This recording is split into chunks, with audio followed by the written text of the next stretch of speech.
Welcome home to USA Global TV and Radio. Ours is a place where dreams take flight, voices are heard, and stories are shared. This is where cultures meet, connections are formed, and ideas are transformed into action. This is your destination for authentic storytelling, diverse perspectives, and meaningful conversations. We're where global stories unite and bridges are built beyond all borders. Discover our world of education, entertainment, hope, and inspiration. Together, we're building bridges worldwide. Subscribe to our USA Global TV channel and download our USA Global TV app. Be our guest or join our team. Visit usaglobaltv.com. With heartfelt thanks to our executive producer, Dr. Jacalyn Kerbeck, music scored by Yifei Tang from Cloud Road Music, creative direction by Paul Garcia, and I'm Al Cini, and I'm very proud to be part of the USA Global TV and Radio family. So join us here at USA Global TV and Radio. Make us your home for global connection. All rights reserved. This video and its contents are the exclusive property of USA Global TV and Radio.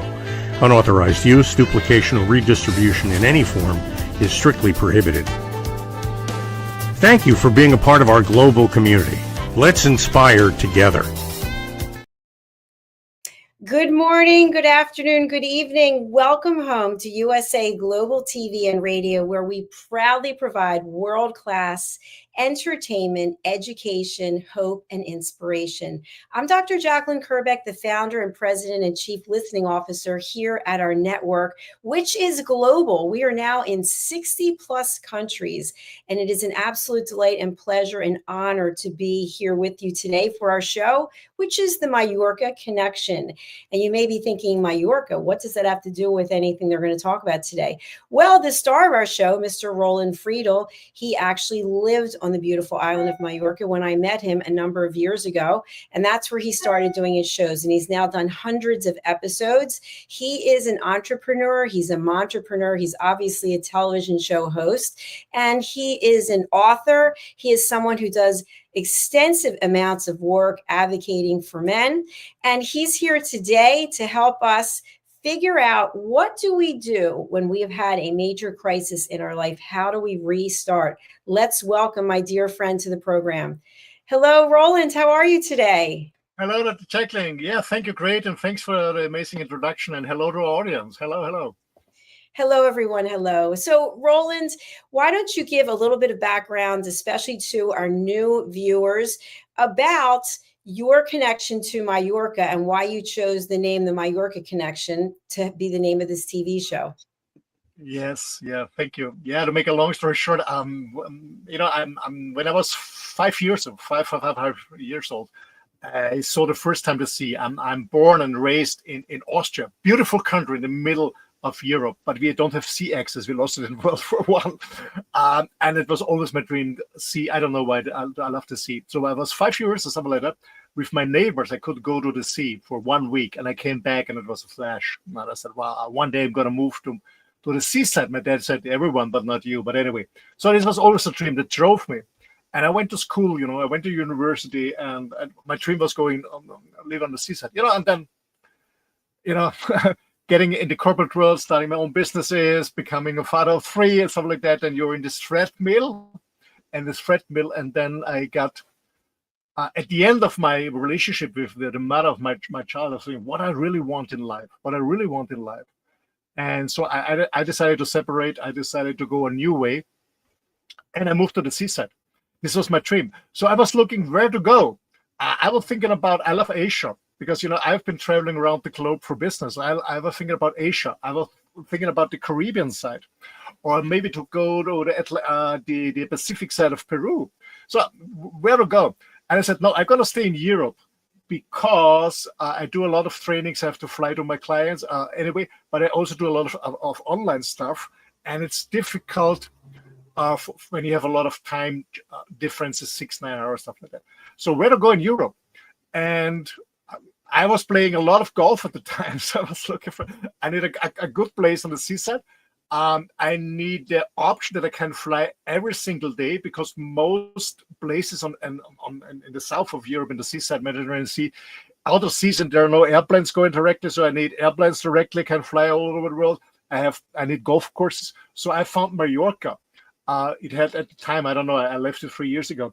I've been there for 14 years. It has 22 or 23 golf courses. It's a golf paradise. It's beautiful. It has an amazing international airport. You can take direct flights every day, even to the US. So that's why I moved to Mallorca. It's on the seaside. It's warm there. It's nice there. I already spoke Spanish. And when we met Dr. Jacalyn, there was the idea about, okay, what's the name of the show? What's the kind of topic? And I have a lot of experience in many, many stuffs because I'm eager to learn and to listen to other people. So I couldn't say exactly in what niche I fit in. So we called it the Mallorca Connection because I've been living in Mallorca at the time when we started. And the first interview guest, by the way, came from Mallorca too. That's the story. A little bit long, but I know that was the journey so far. Well, I think that the part that's really interesting, and this just goes to show your evolution, is when we met, you were living on that island, you were running yoga retreats, and now you're living a wireless life in a recreational vehicle that you've been driving around in for 3 years. So you left those roots, so to speak, and you are making new memories and creating a new journey for yourself. And as you've also shared, and I know this for a fact, you and I were doing a show together, I think it was the Mallorca Connection, and you were in your RV and someone knocked at your door, and when you went to answer and you spoke to them, and when you came onto the show, literally minutes later, they had stolen your Rolex watch right off your wrist. Yeah, it happened. It happened 2 years ago in North Spain. Yeah, yes. And you kept doing the show. I mean, you didn't say, "Oh, I can't do it. Someone stole my Rolex watch." Like, people might have a meltdown about that, and that's understandable. But you're like, "I got to go on with the show." And so I really admire that, because sometimes when we have a personal crisis, we decide that we're going to let everything go, and we don't put our energy maybe in places where it can actually help us. And one thing that I found for me, sometimes I feel a little down, or you're worried about this or that, is when I get on the air, I forget about all of that. So I feel like for certain personality types, it's a good idea to be out in the public domain, because you can't sit and think about, woe is me, or I'm a victim. You actually are thinking about, how can I help other people? What is the messaging that I can put out there? Absolutely, it helps you when you stay in public, because you have to be in a good mood, yeah. But I also believe that when you have time to relax, that you really work on that and really sort it out and fix it, because otherwise you just suppress it and it comes up later. But yeah, actually, we had a short conversation about this when we had the show about sleeping, the Eat Your Health for Lifestyle about sleeping. I guess a positive mindset is very, very, very important. And I strongly believe, I also have faced challenges. People steal stuff, or a motorhome breaks down, or whatever, or relationship breaks, or a business goes down, or a client cancels, or whatever. I also face these issues. But I don't feel as a victim, or let's say I don't feel as a victim very long. It's a few seconds. Shit. And that's okay. How can I sort it out? How can I fix it? What I can do next steps. So I'm very solution focused. I'm not problem focused. I'm very solution focused. And this helps me. I'm never asking about the why something happened or is doing to me. How can I fix it? And if I can fix it, okay, find something new. That's part of my mindset. It was not in the beginning, but I learned this and I trained this because I found out it doesn't make sense to worry. Not at all. No, and you know what? You and I have discussed this before, but I think it's important. My dad and I used to play this. I'm going to say it's a little game, even though it's not really a game, but we would actually sit down together and write about all the things that we possibly think that were bad that could happen to us. And of course, my father passed away, and what he ended up passing away from, what he suffered with, was not on the list. And that's always the way. And you can throw out so many things, but the universe is the way the universe is. And I believe that our path has already been determined. So we can fight against it, or we can say, okay, I'm in this period of time that I'm not happy about. What can I do to move forward? And what are the solutions? And you just mentioned that. And, I had some business partners who took money from me, and it was an unpleasant experience. But the one thing I took away from it was, one of the partners said, get out of your emotions and look for the solution. And in every case, that is what I do. I allow myself literally 10 minutes for the boo-hoo. Boo-hoo, woe is me. Why is this happening? When is more money going to come? Like 10 minutes. And then I think, okay, what are the issues that you've identified? And then what are the steps that you can take to get to the resolution? And I see myself on the other side. I see myself without having the issues, being unencumbered with the issues and where it is I want to be. So that's the approach that I take. And by the way, it only took probably 58 years to get there. So what are your thoughts? Yeah, I was just looking for a word to find a right word. Yeah, I mean, when something bad happens, business breaks down, somebody steals something from you, relationship breaks. This also means you lose something, whatever it is. And I guess we also feel sorrow, grief, and everybody has a different phases of grief, and runs or needs different time to go to these phases of grief. And I guess it's important to go through all these phases, but I think as quick as possible, as quick as possible, and that's what I learned. And as I said, there can always things happen. I also feel sorrow, of course, but I go very fast through the stages. First of all, you're shocked. Then I try to accept it, and it is like the first thing is to give up resistance. Most people go in a resistance. They're still fighting. I said, it doesn't make sense. My Rolex is gone. Yeah, they're left in a fast car. It's gone. I cannot run behind them. It's gone. It doesn't make sense. Why should I stay in this state? Of course, I felt sorrow because this was the first Rolex I bought with money I made cash. It was my first. I had it over 30 years. So it was more a personal stuff than the $13,000.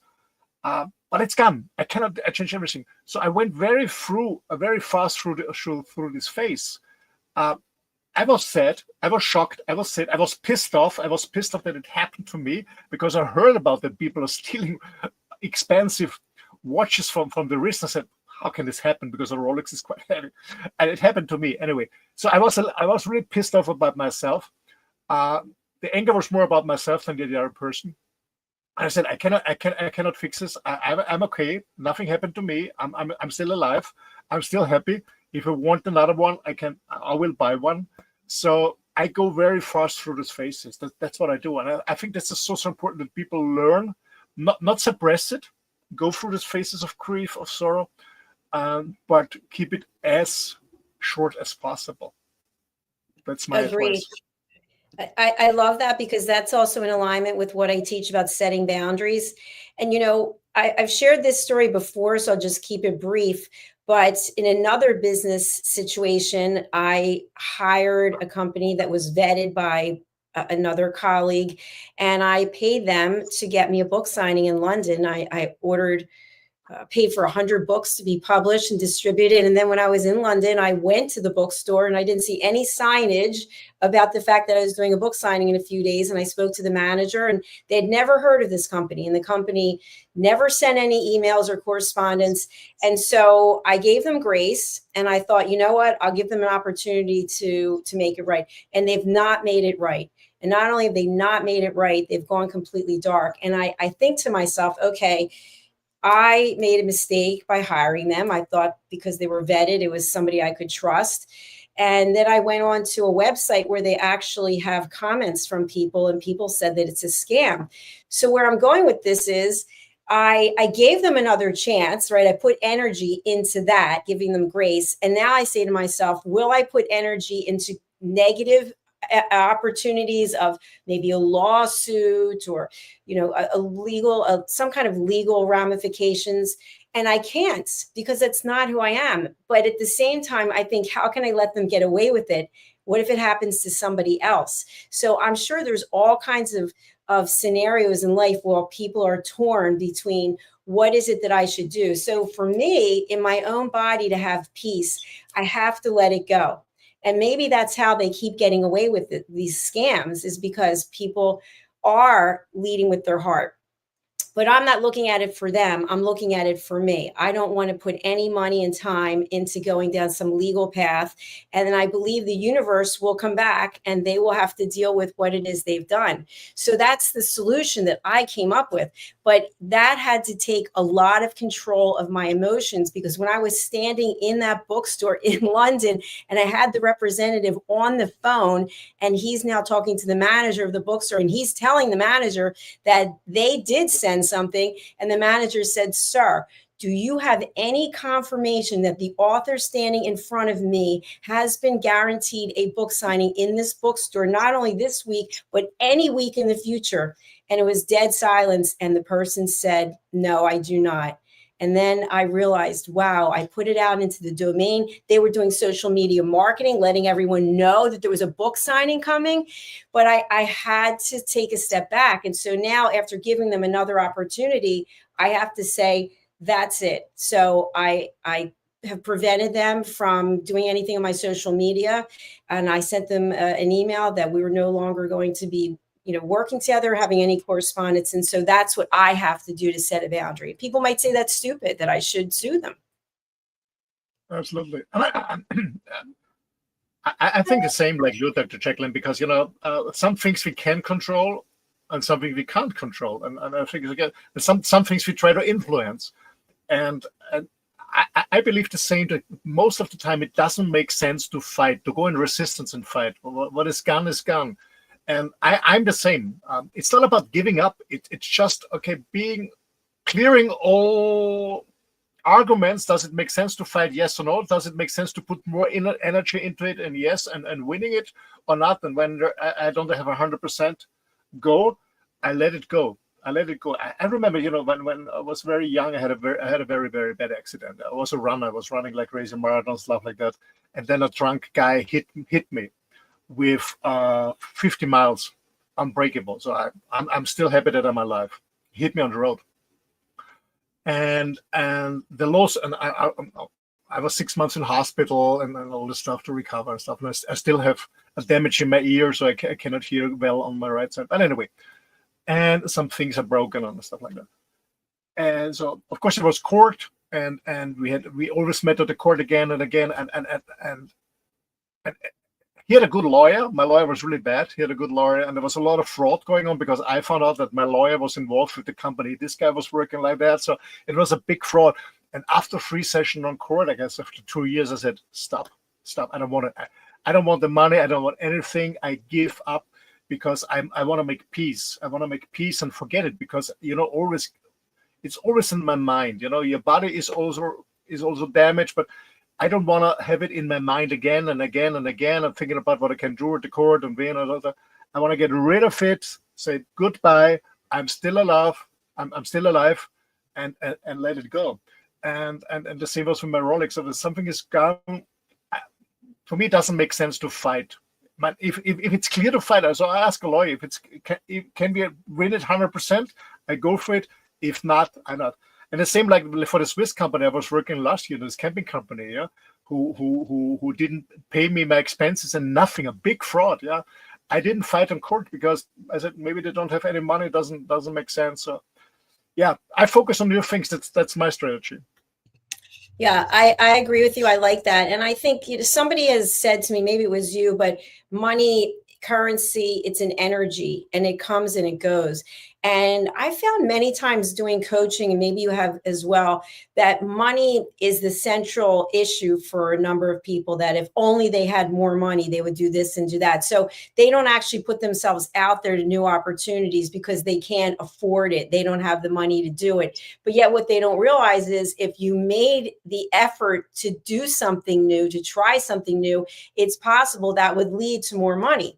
But people don't see it that way. And to your point that you just mentioned about the Rolex, or what I just mentioned about the scam, and you mentioned scams. So that's money that came and it went. And if we put any time into it other than what we have, then it will be pulling us back. Which brings me to our next topic about restarting after a personal crisis. I've heard this from so many people. Something happens in their life, and then their loved ones, their family, they'll say, well, do you remember when you were 5 years old, this happened, that happened, and I told you then that you shouldn't do this and you shouldn't do that. And I think to myself, what does that have to do with anything? But many people will go back into the past and pull something out of the past and say, I knew this was going to happen to you because you were doing X, Y, and Z in the past. Yeah, this finger pointing. Yeah, you know, some people always need the feeling that they are better than you. You have been, you have made a mistake. You're dumb. You didn't listen to me. I know better. Yeah, I give a shit on that. I guess, and I'm the same. I never, I never tell, I don't know, my girlfriend or my kids if they made a mistake. I told you, because it doesn't. It's just it would be for my ego, but it doesn't help them out of the situation. As I said in the beginning, I'm a solution guy. I'm okay. Let's fix it. Can I help you? If you want me to help me, okay, let's fix it. Yeah, but this is this ego stuff. Some people need it for their own ego to feel better. Yeah, I give a shit. I don't listen to it. That's where it's about setting boundaries. Yeah, no, thank you. And by the way, I don't listen to a feedback I hadn't asked to, and I would never give a feedback to someone without asking for permission. Thank you for sharing that. That is huge. When people just launch into giving feedback and nobody asked for it. I want to share something that I hope will help people. You know that I do a workout called Solid Core. And by the way, not a paid spokesperson, not a hired brand ambassador, just someone who absolutely believes in the results. And this is their motto that they have under their machines or on the wall: stronger than you think. And that's what I want to remind people, is that you are stronger than you think, that when your body wants to give out, you have the ability to mentally will yourself to go on. And even though you might not see any results right away, if you keep telling yourself, I am okay, I am succeeding, whatever it is, I am. In fact, a friend of mine who's very religious talks about I am in the Bible. I think that really makes a big difference. So what are your thoughts on saying to yourself, I will try versus I am?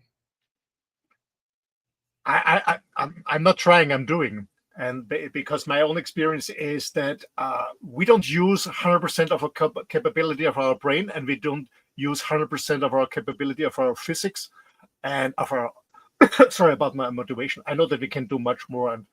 And sometimes I also do crazy stuff, when I'm running marathons.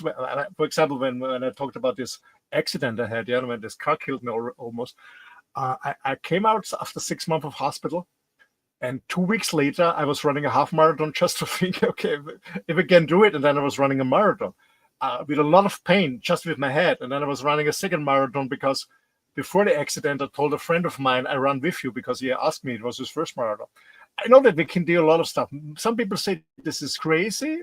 No, it's just we can really push our comfort zone. Absolutely. And that's what we should do. Push it, to push your comfort zones further and further.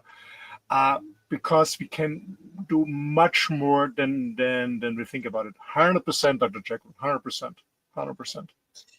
Thank you, Roland. And I'm so glad that you were okay. And by the way, not that only that you were okay, but you were thriving after that. And it reminds me of a story, which I don't think I've shared, but I think it was in 2018 or 2019 with the Crohn's Colitis Foundation. I had a team, I think it was called Team Champions or something. And I went out to Las Vegas, and I was going to be part of this team, and we were going to be running because we're raising money for this run. So I never actually did an official race before. And I think it was basically 5 miles. And so I had really been struggling with ulcerative colitis.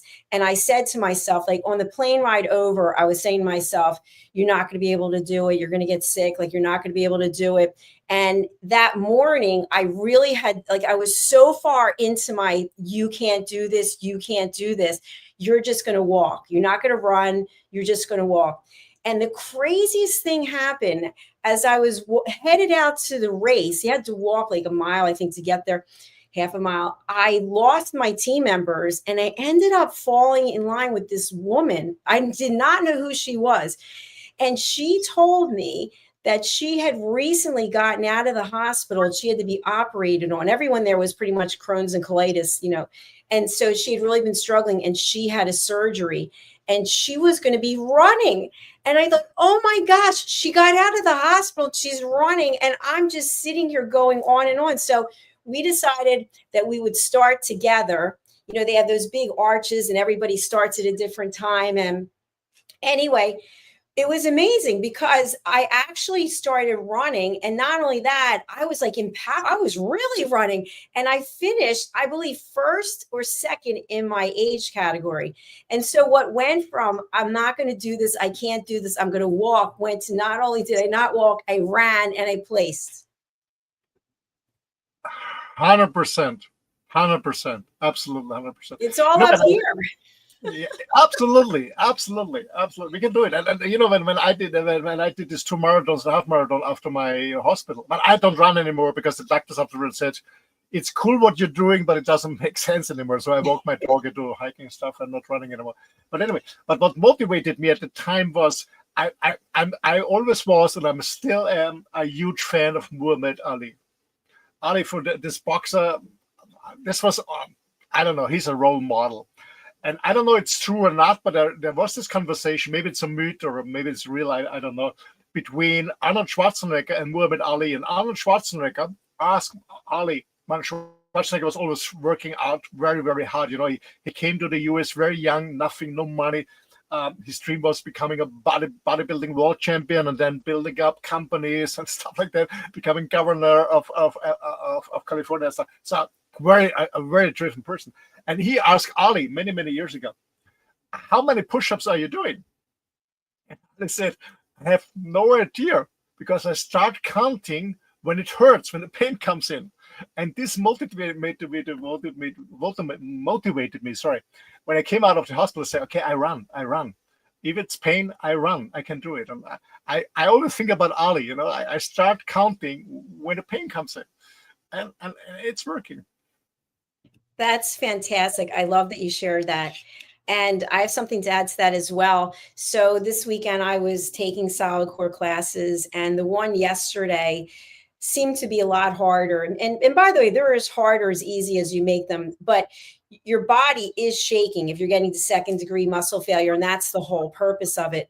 And I looked around the room before I came in and I assessed the fact that I was definitely at least 35 years older than almost every person in there. Maybe one person was 20 years young, but I was way older than every single person in there. And we do one section, there's a core section, then there's obliques, and then there's a lower body and an upper body. And so the obliques never gets any easier. And so when I was doing it, I always do it on my elbows and my toes. Some people are on their elbows and their knees, and it hurts. And I say to myself, like, you're shaking, you're sweating, you have to keep your hips up so you're not dipping in the plank position. And I said to myself, it hurts for now, but soon it will be over. And I don't know, it could be 3 minutes, could be 5. It seems like it's forever. But that's what I say to myself anytime, especially if I'm working out. This pain is temporary. Now, if you're doing something that you really are ripping your shoulder apart with, that's a different story. But we can get through things and they make us stronger. And so therefore, to me, when I finished, I think 1,071 classes yesterday, and the people there, it's a new studio. So the most they could have done if they opened in May, June, July, August, maybe is if they went every single day, 100 classes. And most people are not going every day. But so the point is, I always feel like I'm a role model because I've done so many classes. So to make it easy on myself, because I don't want the pain, what's the point of going? I want to make it harder every time because then I get stronger. Absolutely, Jacalyn. And you know what? Maybe our audience may think about it. Hey, the topic is how to restart after personal crisis, and they're talking about physical challenge. But that's the same thing. That's the same thing. A personal crisis is painful. Whatever happens, you get sick, you lose your job, you lose a relationship, you lose a house, whatever happens, it's painful. But the question is, you are in a victim role, or you say, no, hey, let's get it harder. Is this everything you can do to me? Let's get harder. I know people who have cancer and the doctors told them 2 months to live and they go for it. I have friends who are, after a motorcycle accident, they're in a wheelchair. They're very successful businessmen. So I think that's I don't know if you think the same like me, Dr. Jacalyn, but that's the same thing. What the examples we brought from the fitness industry, what we do is the same as in a personal crisis. It's the same. We can stand much more than we believe, and the question is, we are giving up, or we just make a short break, breathe, relax, and we said, okay, let's fix it, whatever it is. And I think that's the main difference. What do you think? I agree with you, because crisis can mean a lot of things, different things to people. But again, I feel like unless it's a death, it's temporary. And that whatever the situation is, we're meant to learn something from the situation. And how can we take our learnings and move forward to get to where we want to be? And I think you and I both feel this way. These are containers, right? These are containers that we have, and we're here to do certain things while we're on this planet. And so as the container changes, you and I are in our 60s. Of course, I'm older. I always have to say that. But, the container doesn't look the same that it used to look, right? The container changes. And I used to be really upset about it. Well, I didn't know that this was going to happen and that was going to happen. Well, at some point, you have to embrace yourself and say, you know what? This is not a personal crisis. This is life. This is, if you're here long enough, then this is the deal. And for me, I've decided to let go of getting the Botox and the fillers and all those things. And I know if I got them, I'd look better. I'd feel more rested. But I think I've put them in my body for so long. And Botox really it's poison. I think it's supposed to paralyze the muscles. So why would I want to keep doing this? That's not a crisis. That's just deal with the fact that you're getting older. Yeah, absolutely. Absolutely. Yeah. I strongly believe that whatever personal crisis, whatever it is, and I don't want to hurt somebody, any one of our audience. I know some people go really dark shit, and I went to dark shit. I lost my brother very early, and many other things happened. I was sexually abused over many years as a kid, and strong stuff. But I think it was for a reason, and it made me the person I am right now. Maybe I would be a softer person or a less successful person if it not happened to me. I don't know. But I strongly believe that we should use every crisis as, I wouldn't say as, sometimes it can be a total restart with the shit. Everything lost, business lost, relationship lost, restart. What's next? Hopefully not doing the same stuff again that brings us in the same in the same trap. I had many crises in my life, and when I look back, I said, "Thanks, Lord, that it happened to me, because otherwise my direction, my journey would be totally different. So I'm happy for everything that happened to me. It sounds weird maybe for some people, but I went to many crises, and it made me the person I am. I live this free lifestyle. I'm not scared. I take self-responsibility for my life. I live as healthy as I can. My main goal is to support other people to reach their goals, to have a successful, fulfilled life. And I think if all this things that happened in the past wouldn't have happened, I think maybe I would be like all my other friends, doing just a 9-to-5 job in a corporate world, live in a suburban area of a town, in a house with a garden, a dog, and everything around, and going 9-to-5 to work. On the weekends, having some beer with friends and barbecue, and maybe going 2 weeks on vacation. But that's not the life I want. And I think I made a total different direction than my parents and all my families around me. I am very grateful what happened to my life. It sounds weird a little bit, because some stuff was really deep and bad and very painful. But I'm so happy for the circumstances I'm in and for the person I am, to be honest. Thank you so much for your transparency, for sharing that, Roland. I think that's so important, because we are who we are because of the journey that we've taken. And I know for me, having ulcerative colitis for, I think, 35 years, I really, at some point, I thought, I can't live like this anymore. And then I met the Crohn's Colitis Foundation, and I got involved in volunteering, and now I'm on the board, et cetera. And I feel like I was meant to be in this position so that I can motivate other people, so that I can say, listen, you can have a full and happy life, and you can do it because I'm doing it. But at the same time, to what you said, I'm not the kind of person who is interested in, hey, let's watch TV for 8 hours. Let's go sit on the beach for 6 hours.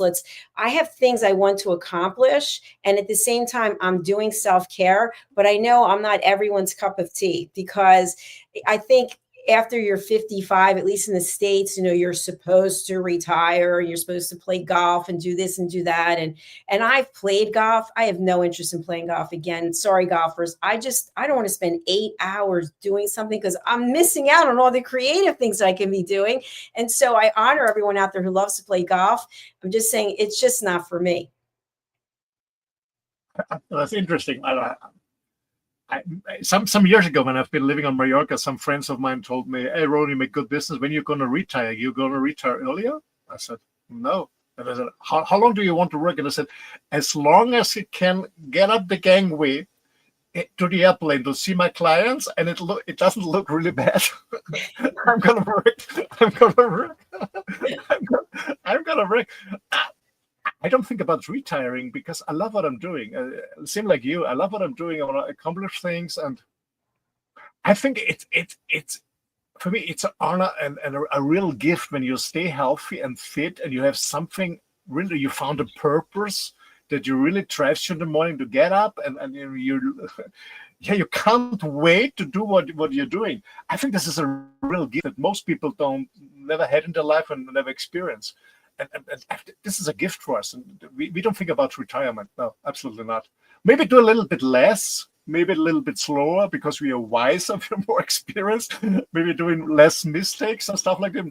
Maybe we do less rounds for the same things. But yeah, it's a gift. For me, it's a gift. It's a gift. Yeah, 100%. it is. And it's a gift that we're here today. And it's a gift that we have people watching us on the live or listening to us or on the replay. We are truly blessed in that way. So, Roland, we're coming to the end of the show, and you're going to be starting something new in September. Would you like to talk a little bit about it for our audience? Yes, sure. We're gonna start German-speaking shows, myself, but other people too. And the idea came up when I did some interviews on the Mallorca Connection on this channel here, on this show, and some interview guests said, "Hey, Roland, I don't feel comfortable in English. Can you do it in my mother language, in German?" And my mother language is German too.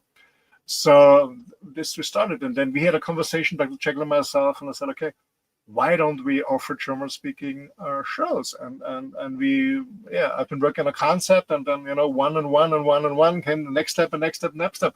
And I'm very proud to be part of this Juice Plus family, about the USA Global TV and Radio family. About 4 years doing hundreds of shows, and I guess now it's time for the next step to bring other shows, German-speaking shows. Some of my friends will join in fall to do their own shows with different interesting topics in German. I will start a show together with an amazing lady. It's called the Encourager Show, the Mutmacher Show. We want to give hope and inspiration, encourage people to find their own way, to find their purpose, what we've been talking about the last minutes, having a purpose that drives you. That's going to be my show, and we are starting mid of September. I know that a colleague started with a French show, very, very successful. There will be other languages too. So, ladies and gentlemen, to make a long story short, if you get inspired by our conversation, and I said, "Hey, how cool is it running my own weekly show?" And you just find it cool, and maybe you're a little bit scared because you have no idea how it's working. I can tell you, I started my first show about no idea. I have never been a TV speaker or on a radio show, never again. I had no idea. And I can tell you, my first show, I was sitting in Mallorca at this house on my task. I was so nervous. I had a lot of coffee in front of me. I had another dog, Abayomi, the Richwick. He was snoring so loud beside me. I said, "Oh my gosh, hopefully we cannot hear it." By the way, we didn't hear it. So I was so nervous. And like we had a conversation today, by doing it step by step, I became better and better. I I really enjoyed it. Absolutely not nervous anymore, and I just love it. And I learned so much about myself, about moderating, hosting, about listening to people. Anyway, very, very important. And so if you have a clue, this could be cool, but I have no idea. You don't need any experience. We help you to run your own weekly show in your mother language. I say, hey, contact us. I'm more than happy to support you. Thank you, Roland. How do people contact you? Oh, yeah, thank you. I forgot that. The best way is send me an email. It's office@mynamerolandfriedl.com. I will spell it for you guys. It's office@ROLANDFRIEDL.com. Roland Friedl.com. Send me an email, and then we set up a call, and then we find a solution to get your own show done. Yes. Fantastic. Thank you so much, my friend. Well, we are out of time for today, and our next show is coming up. It's Talking Heads. So we're going to say goodbye to you for now. And we just ask if you can please subscribe to our channels on our network. Go over to YouTube, go to USA Global TV and Radio, or Dr. Jacalyn Kerbeck, which will soon be Dr. Jacalyn Kerbeck, the listening mentor. All right. Auf Wiedersehen. Adios. Goodbye for now. Bye-bye. Thank you so much. Bye. Bye. Thank you, viewers and listeners of USA Global TV and Radio, for joining us today.